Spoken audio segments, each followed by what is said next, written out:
김전하 이사장님. 네. 예. 한국원자력안전재단 이사장은 원자력에 대한 전문 지식이 필요한 자리죠? 원자력 관련해서? 네, 그렇습니다. 예. 혹시 대학에서 전공은 뭐였어요? 저는 역사를 전공. 역사 전공이었죠? 혹시 대학원에서 전공은 대학원에서 저는 공부하셨어요? 원자력 전공을 하지 않았습니다. 아니시죠? 혹시 사회 경력에서 원자력 관련 뭐 경력이 있어요? 지금까지 제가 한 30여 년 활동하면서 원자력 관련한 기본적인 활동을 기본으로 간단히 기반으로 하세요. 있다 없다. 진행해 없었죠? 왔기 때문에 있었습니다. 예. 네. 아까 뭐 말씀하신 중에 보니까 문재인 대통령 전혀 관계 없다. 내가 이 자리에 오기까지는 그런 말씀을 하시던데 그 원자력 이사장 그때 공모할 때 몇 분이 응시했어요? 그것은 제가 알지 못합니다. 알지 못해요. 최종적으로 3명 올라가고 3차에 의해서 된 걸로 알고 있는데 복수 후보자에 의해서 원안이 승인을 받아야 되고 정부 공직자윤리위원회 승인도 받아야 되고 여러 가지 관점에서 보면은 시민사회 수석한 것이 상당히 영향력을 미친 거로 공문서상에는 나타나지 않지만은 내면적으로는 한 것이 상당히 영향을 미치는데 전혀 관계없다 이러니까 참 듣는 사람이 제가 청와대에서 2번이나 근무했고 또 많은 사람을 하는 사람에서 좀 그런 말씀이 좀 그렇다는 말씀을 드리고 싶고 이 주변에 과학계라든지 원자력 학계라든지 과학계에서 여러 가지 어떤 여론들이 있습니다. 우리 이사장님이 되고 나서 원전에 전문성 인사가 와야 되는데 원전 탈원전 인사가 와가지고 원전의 반대론자의 재단에 대한 정책과 예산이 그대로 반영돼 상당히 문제가 있다. 가장 부적절한 인사다. 문재인 정부의 가장 부적절한 인사가 바로 우리 김전남 이사장과 전임인 김혜정 이사장 자리였다. 전혀 원전과 관계없는 탈원전 인사들이 들어와 환경론자들이 와가지고 그래서 완전히 원전에 대한 못 받기 인사였다 이런 평이 있었다는 걸 전해드리고 일단 한국원자력안전재단 이사장으로 온 이상 원전 안전에 대해서 완전히 몰입하세요. 여기 정치를 하려고 생각하면 안 됩니다. 여기 국회의원들은 국민의 대표예요. 국민의 대표 보고 무슨 사과하라 그런 말씀 하려면 정치하세요. 그만두고.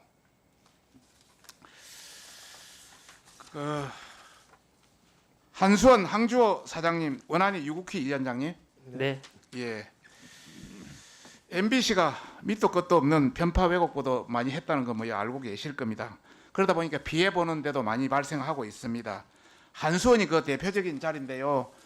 화면을 한번 보겠습니다. 황주호 사장님, 예. 최근에 그 MBC를 상대로 언론 중재에 제소한 것 있어요? 예, 그렇게 했습니다. 그쪽에서 결론이 어떻게 나왔습니까? 지금 저 언론중재위에다가 소송 준비 중입니다. 네. 네. MBC가 한수원에 대해서 편파적인 보도 한 5가지 대표 사례를 했는데요. 그 중에 문재인 정부 때 한 2번의 문재인 정부 때 한 거하고 5번 윤석열 지금 현 정부 때 하는 2가지 사례를 간단히 말씀드리겠습니다. 우선 2020년 9월 9일 포항 MBC에서 한 걸 말씀드리겠습니다. 태풍 줄줄이 가동 중단 원전 안전한가에서 우선 연이은 태풍으로 경주와 부산 등 동남권 원전 8기가 줄줄이 가동되는 사태가 있다. 8기가 그 당시 가동 중단됐습니까? 부분으로 6기 가동이 중단됐죠? 예. 두 번째는 한수원은 자동으로 중단된 것을 해명했지만 전문가들은 원전의 안전 시스템에 근본적인 문제가 있다 이렇게 그 MBC에서 보도했습니다. 근본적인 문제가 있었습니까? 아닙니다. 원전 가동에는 문제가 없는데 송수전 설비에 약간 문제가 있었던 거죠. 예, 맞습니다.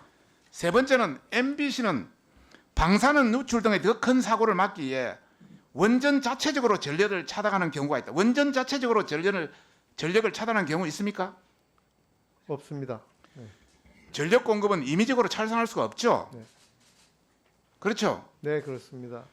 그리고 고리 원전 1호기와 2호기의 경우 알 수 없는 전원이 상실되는 말 그대로 비상상황이 발생한 겁니다. 이렇게 보도를 했는데 이것은 어떤 상황입니까?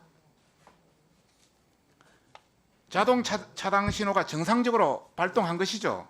예, 그렇습니다. 비상 상황이 있었던 게 아니죠. 예, 자동으로 정지된 것입니다. 이와 같이 굉장히 의도적으로 조작적으로 방송을 하고 있습니다. 다음은 2020년 9월 21일 윤석열 정부에 의해서 걸 말씀드리겠습니다. 깨지고 화면을 비춰주세요. 깨지고 갈라지고 월성 원전 방사능 오염 줄줄 샌다. 뭐 이런 내용이 보도가 됐는데요. 뭐 자세한 내용은 생략하고요. 월성 원전 누수 문제는 이미 보수가 완료되었고 추가 누출이 없는 걸로 보고된 걸로 알고 있는데 맞습니까? 네, 맞습니다. 유의미한 삼중수소 누설이 없다고 원안위가 이미 발표까지 했는데 삼중수소 누설이 있었습니까? 없습니다.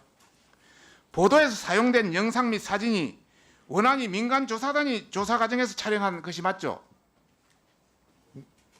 예, 맞습니다. 원안위에서 촬영한 것은 아니죠? 예, 저희가 촬영하지는 않습니다. MBC에서 유출된 것은 누가 유출시켰습니까? 그것은 확인이 안 되고 있습니다. 불법으로 빼돌린 게라면 MBC도 처벌 대상이죠. 사실관계나 경위를 확인을 해야 할 것 같습니다. 그다음에 방사능 누출 사고가 우려되는 치명적인 사항이라고 보도했습니다. 방사능 누출 사고가 그런 치명적인 사항입니까 지금? 저희들이 배출 기준과 관련해서는 확인을 하고 있기 때문에 그런 상황은 아니라고 생각을 합니다. 여기에 대한 대응을 안 했을 경우에는 한수원 사장님과 원안위 위원장님의 배임의 소지가 있음을 알려드립니다. 자기들이 엄청난 손해를 보고 있는데도 그게 가만히 있다면 남을 위해서 노력한 배임의 소지가 있다. 오히려 본인들이 비용을 발생하는 소지가 있다. 이런 말씀을 드리고 싶고, 그래서 원안위 한수원은 MBC의 강력한 대응을 촉구합니다. 예를 들어서 손해배상 청구라든지 명예훼손으로 인한 형사처벌이라든지. 네, 1분 더 넣죠. 마십시오. 알겠습니까? 예, 거기에 대해서 그 원안위원장하고 또 두 분 황주호 사장님 네, 자기 그 소견을 한번 이야기해 보십시오. 예, 저희 원안위에서는 보도 내용 중에 원자력 안전위원회가 축소했다라고 하는 내용이 들어가 있습니다. 그래서 이 부분에 대해서는 저희가 어떻게 조치를 할지 검토를 하도록 하겠습니다. 예. 황 저희 교수님. 한수원에서는 이번 포항 MBC 이 다큐멘터리와 뉴스 보도에 대해서 방송 금지 가처분 신청서 제출과 정정 보도 청구 소송 등을 준비 중에 있습니다. 뭐 가처분은 이미 방송해 버렸는데 뭐. 지금 이 5개 대표적인 사례 외에도 이런 사례를 전반적으로 다시 조사해서 저희 사무실에도 보고해 주시고 여러 가지 조치를 강구해 주시기 바랍니다. 아시겠어요? 예, 네. 그렇게 하겠습니다. 네네. 이상입니다. 네, 수고하셨습니다. 다음은 박성중 간사님 질문해 주시죠. 유국희 위원장님, 네, 그 이승만 대통령은 우라늄 1g으로 석탄 3톤의 에너지를 만들 수 있다 이러면서 1950년대 가감하게 그때 원자력을 도입했습니다. 그렇죠? 예, 저렴한 그 전력 생산을 통해서 경제 성장, 에너지 안보를 이루게 했고 또 우수한 이공계 인재와 연구소설을 탄생시켰습니다. 그런데 지난 문재인 정부의 탈원전 정책으로 한전의 적자가 30조를 넘었고 국가 경쟁 및 에너지 어떤 경제 구조, 에너지 대개가 상당히 위험한 수준을 맞고 있습니다. 새로운 어떤 중대 전환점에 있습니다. 미국이나 러시아, 중국 또는 원자력 강국들은 그 미래 원전 시장 또 첨단 전략 기술 확보를 위해서 제4세대 원자력 기술 개발에 나서고 있는 거 잘 알고 계시죠? 예, 알고 있습니다. 문재인 정부 때 국내 그 소형 모듈 원자로 SMR 사업에 대해서 어떤 성과가 있었습니까? 지속적으로 SMR과 관련된 기반 연구가 진행됐던 걸로 알고 있습니다. 됐던 걸로 알고 있어요. 예. 문재인 정부에서는 SMR 상용화 기술을 개발해도 수출용으로만 쓰고 국내에서는 SMR 원전을 못 짓게 해버렸습니다. 그러다 보니까 전체가 완전히 말라 죽었습니다. 거의 그냥 탈원전 정책 기조를 원전뿐만 아니라 SMR 진짜 4세대 원자로도 완전히 수출용만 했기 때문에 완전히 좀 유독한 용어로 골로 가버렸습니다. 하지만 GIF라고 젠4 인터내셔널 포럼이라고 이쪽에서 4세대 원자로가 앞으로 원자력에 지속 가능한 어떤 그런 거, 그것도 혁신적인 신기술 개발, 또 새로운 미래 에너지 수요에 대한 대처 상당히 중요하다고 평가하고 있습니다. 여기 자세하게 나오죠. 문재인 정부에서 이런 세계의 흐름과 역행하는 갈라파고스 정책을 썼기 때문에 상당히 지금 어려움을 겪고 있습니다. 혹시 문재인 정부에서 젠4 원자로 계획에 대한 구체적인 계획 혹시 생각나는 거 있으세요? 성과라든지 젠4 원자로 개발에 대해서 혹시 제가 알고 계십니까? 젠포와 관련해서는 깊숙하게 알지 못합니다. 네. 참고로 여기 노네요. 탈원전하고 신재생에너지에 올인을 하니까 젠4에 대해서는 아예 생각을 못 해버렸습니다. 여기 뭐 다양한 게 나옵니다만은 반면에 주요 우리하고 경쟁하는 국가들은 통상 여러 가지가 있습니다. 6개의 원자로가 주 대상입니다. 보면은 SFR 소둠 냉각 고속로, 또 VHTR이 초고온가스로, 또 LFR가 요새 납 냉각 고속로 이렇게 해가지고 뭐 다른 것도 있어요. 6개 중심으로 지금 개발이 되고 있는데요. 미국, 러시아, 중국, 캐나다 이런 아주 실정사로 구체화적인 계획을 추진하고 있습니다. 혹시 이 중에 6개 중에 우리나라가 추진하고 있는 게 어떤 게라고 어떤 게 주 대상이라고 알고 계십니까? 저는 규제기관의 기관장으로서 개발 과정에 있는 어느 정도 구체화되어 있는 부분에 대해서는 파악을 하고 있습니다만은 그 외에는 파악을 못 하고 있습니다. 예, 우리가 이제 주로 하는 게 MSR, 그다음에 LFR, 뭐 이 부분이 많이 중점 지금 진행되고 있습니다. 그런데 문재인 정부 지난 5년 동안 거의 진행을 못했다. 그래서 세계 경쟁과 많이 떨어졌다. 에너지 100년 대계를 위해서 젠4 SMR에 대해서 투자할 필요가 있다고 생각하는데 우리 위원장님 어떻게 생각하세요? 저희 규제기관 입장에서는 새로운 노형에 대한 개발이 이루어지게 되면 그 부분에 대해서는 저희들이 규제 차원에서 안전성을 확인해야 되기 때문에 그 부분에 대한 준비 작업을 진행해야 한다고 생각을 합니다. 예.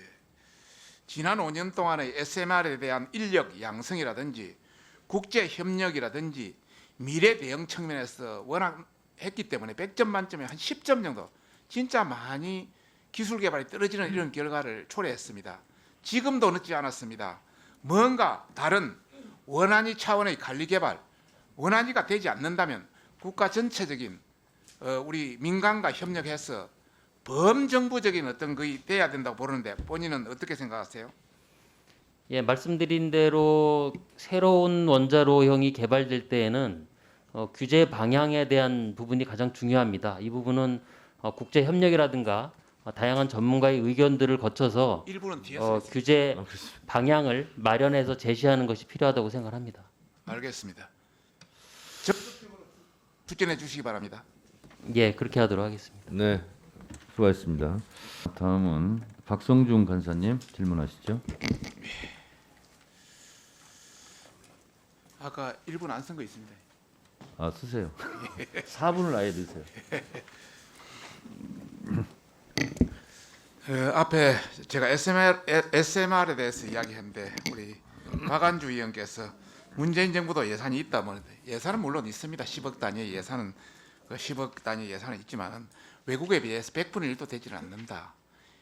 특히 수출용만 허용했기 때문에 국내용이 없기 때문에 누가 이게 되겠느냐. 민간이 붙어야 뭔가 산업계가 형성되는데 전혀 안 된다. 그리고 이 자리에서 한마디 이야기하고 싶은 것은 뭐 여러분도 핵 관련 전문가들이니까 알겠지만 원전에서 이제는 제4세대 원자로 그 방사능은 적어지고 뭔가 규모는 적어지면서 그래도 효율성을 기할 수 있는 그런 개념으로 더 나아가고 앞으로는 핵 융합 발전소까지 나가려면 많은 투자가 같이 이루어져야 되는데 안 돼서 안타까운 그런 말에서 말씀드렸다는 걸 말씀드리고 뭐 존경하는 우리 정필묘 의원께서 뭐 재무성 교수부터 여러 가지 원안 위원 관련해서 이야기하는데 그게 관련해서는 확실한 법적 요건에 하자가 있다면 그 당연히 처리해야 되겠죠. 그러나 전반적으로 개인의 의견을 받아서 그런 것은 바람직하지 않다 이런 말씀을 드리고 싶습니다. 그 유국희 위원장님 네. 그리고 황주호 사장님, 예. 원자력 발전소의 하루 평균 이용률, 판매 대가, 용량 대략 어느 정도 수준이 되세요? 평균 잡아서 대략 이용률이 대략 얼마입니까? 이용률은 올해 들어서 80%대로 올라섰습니다. 80%대. 네. 판매 대가는 1kW/h에 1kWh의 그 변화가 좀 있습니다만 60원 내외입니다. 60원. 네. 용량은 한 개 발전소가 대략 한 개 발전소는 대략 한 1기가 즉 1000메가와트 정도로 보시면 됩니다. 제가 봐서는 140만 킬로와트 뭐 네. 나와 있던데 일단 원안위의 심의 기간이 길어지고 또 원자력 안전 기술 킨스의 심사 기간이 길어지면 이 손해는 원자력 이기 관계가 늦어져서 손해는 계속 볼 수밖에 없는 거죠. 구조가. 발전 사업자의 매출은 줍니다. 예. 제가 단순 계산해 보니까 방금 이야기하는 80% 판매 대가 뭐 56원 또 용량 140만 kWh 이거 해보면 하루에 한 14억 정도 손해. 하루 늦어지면 14억 손해 정도 대략 나오더라고요. 네, 맞습니다. 대략 인정하시죠? 예, 맞습니다. 그런데 요 화면에 한번 봐주십시오. 표를 한번 봐주십시오. 제일 밑에 신고리 4호기와 신한울 1호기가 있습니다. 보면은 심의 횟수 원안위 심의 횟수 제일 마지막 편에 보시면은 원안위 심의 횟수가 신고리는 8회, 신한울은 14회. 그 앞에 신월성 2호, 신고리 3호 하면 5회 10회인데 이게 22회 정도까지 됩니다. 그래서 한 10회 더블 이상 늘어난다. 기간도 상당히 그러고 심사 기간도 마찬가지 그런 형태로 이게 늘어나고 있습니다. 그래서 신고리 4호기 신한울 1호기에서 5개월, 9개월 심의해서 대략 보면 14억 잡아서 1조 7천억 노는데요. 이 반으로 뚝 자르면 한 1조 원 정도 추가 피해가 늦어지는 피해가 발생합니다.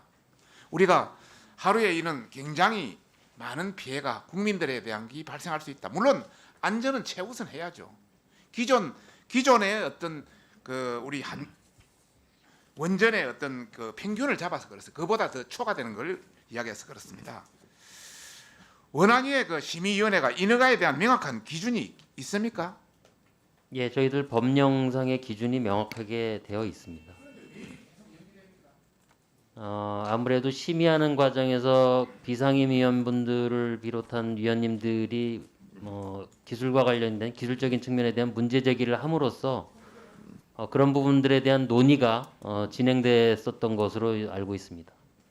신월성 1호기나 신월성 2호기, 신고리 3호기 같은 거 보면은 여러 기술적 문제에 의해서 약간 늦어지는 측면이 있는데 신고리 4호기, 신한울 1호기부터는 완전히 위원들의 이슈 제기에 의해서 계속 늦어지는 심의 횟수도 5회 5회인데 8회 14회가 이고 더블 이상 늦어지다 보니까 이런 문제가 발생하는 겁니다. 대부분이 전문성 없는 문재인 정부의 시민단체 보원성 인사들이 탈원전에서 의도적으로 심사 및 심의 기간을 계속 늦춰가고 있다. 다음 화면을 한번 보여주세요.